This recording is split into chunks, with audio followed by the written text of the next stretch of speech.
Right now, AI is the most capable technology on Earth, but looking at macroeconomic data, overall corporate productivity has completely stalled out. We see AI generating flawless code in seconds. We see it analyzing massive data sets and writing legal briefs. The individual micro tasks are highly optimized, yet we have not seen a wave of legacy companies suddenly doubling their profit margins solely because they adopted AI. To explain this gap, Wall Street keeps pulling out the same tired playbook from the 1990s. They compare AI to the internet. But the dot-com era was an information revolution. It solved the transmission of data. AI is entirely different. It solves actual production. If you want to understand the exact bottleneck blocking the AI boom today, you have to look back to a very different technological shift. It happened over a century ago, during the 1882 electrical revolution. Investors who treat AI like a software update are going to be severely disappointed. But those who understand the specific multi-phase timeline of the electrical revolution will have a precise blueprint for identifying the next massive wealth-building opportunities. Hello everyone, I am your Pathfinder from the Stewardship Finance Academy. Before we break down this historical blueprint, registration is officially open for the next cohort of our free stock investment masterclass. Our last session filled its limited seats within hours. In addition to the core curriculum, we are hosting a live Q&A session where my team and I map out the exact portfolio layouts we use to capitalize on these generational tech transitions. We are about to cover the historical theory right now. The masterclass is where we translate that theory into a concrete, executable investment strategy. You can grab your free spot using the link below. Now, let's step back into the factories of 1882. The electrical age officially began when Thomas Edison built the Pearl Street Station in Manhattan. But back then, the sole focus of electricity was keeping the streetlights on. Looking at that early light bulb is like looking at the early versions of ChatGPT. Both were fascinating, highly visible prototypes that made everyone's eyes light up, but neither of them did anything to improve heavy industrial output. At the time, American manufacturing was powered entirely by massive central steam engines. To get that power from the steam engine to the individual workstations, engineers built highly complex systems called line shaft drives. These were thousands of feet of steel shafts, pulleys, and leather belts hung from the ceiling, all turning together in unison. When electric motors finally arrived, factory owners did the most obvious thing. They ripped out the old steam engine, bolted a shiny new electric motor to the floor, and hooked it up to the exact same ceiling belts. The result was a complete financial failure. The new motors saved a tiny fraction on coal, but overall, factory efficiency stayed exactly the same.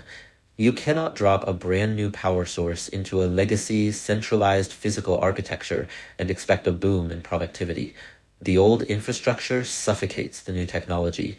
This is the exact bottleneck modern enterprises face with AI. Right now, companies are simply slapping AI onto human-centric, heavily siloed workflows. They speed up one specific desk, but the surrounding departments can't handle the data flow. The bottleneck just moves down the line. The electrical revolution only succeeded because engineers realized electricity didn't need to be centralized. They invented the fractional motor. Instead of one giant engine turning the whole factory, they ran flexible wires to every individual machine, giving each one its own dedicated smaller motor. By cutting the heavy ceiling belts, they freed the machines from physical constraints. Henry Ford took this to its logical conclusion. He picked up his individual workstations and placed them in the exact order of his production workflow.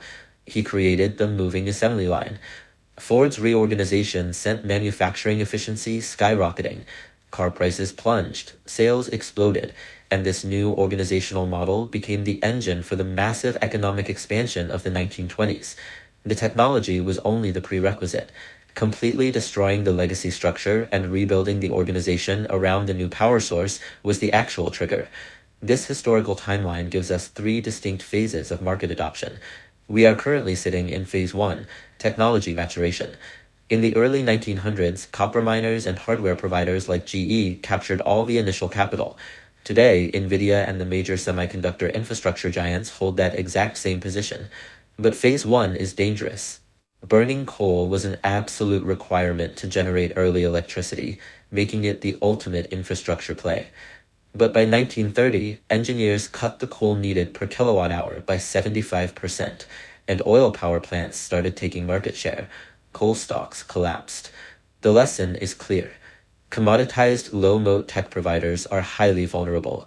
The moment a more efficient algorithmic model or a cheaper computing alternative emerges, those early infrastructure picks will be stranded. The truly massive wealth sits in phase two, organizational innovation. General Electric won this phase because they owned factories and forced their own managers to implement these unproven fractional motors. Today, Anthropic mirrors this position. They possess advanced cognitive models and a pure business-to-business DNA, making them perfectly positioned to prove the enterprise use case internally. But the ultimate phase two pioneer is Meta. Ripping up legacy workflows requires an aggressive, founder-led company with absolute top-down authority. Mark Zuckerberg is currently deploying AI internally faster than almost any other enterprise, targeting 75% of committed code to be written via AI tools by 2026. Companies held back by legacy bureaucracy will stall out. The organizations using themselves as test subjects to aggressively restructure their internal operations will be the Fords of the AI era. Finally, we reach phase three, organizational restructuring. When the rest of the global economy realizes they have to abandon their old workflows, they will need help. This creates a massive market for platforms specifically built to execute this transition. Palantir is the dominant player here. Their forward-deployed engineers drop directly into legacy enterprises, bypass the internal bureaucratic bottlenecks, and custom-build AI operating models that actually impact the bottom line. But none of this works without data. Rebuilding a company around AI requires breaking down highly defensive internal data silos. You can't do that safely without ironclad privacy and compliance. This makes leaders like Snowflake, ServiceNow, and CrowdStrike an absolute necessity. These restructuring platforms and security enablers will facilitate the corporate rebuild. That is where the exponential, decade-long returns are going to concentrate. We dive deeply into the specific balance sheets and competitive moats of Palantir, CrowdStrike, and Meta inside the SFA Stock Investment Masterclass. If you want to spot these forward-looking opportunities before the mass market catches on, click the link in the description to secure your free spot. Which of these AI adoption phases are you focusing your portfolio on right now? Let me know in the comments below. If this historical blueprint helped clarify the market for you, leave a like, subscribe to the channel, and I will see you inside the masterclass.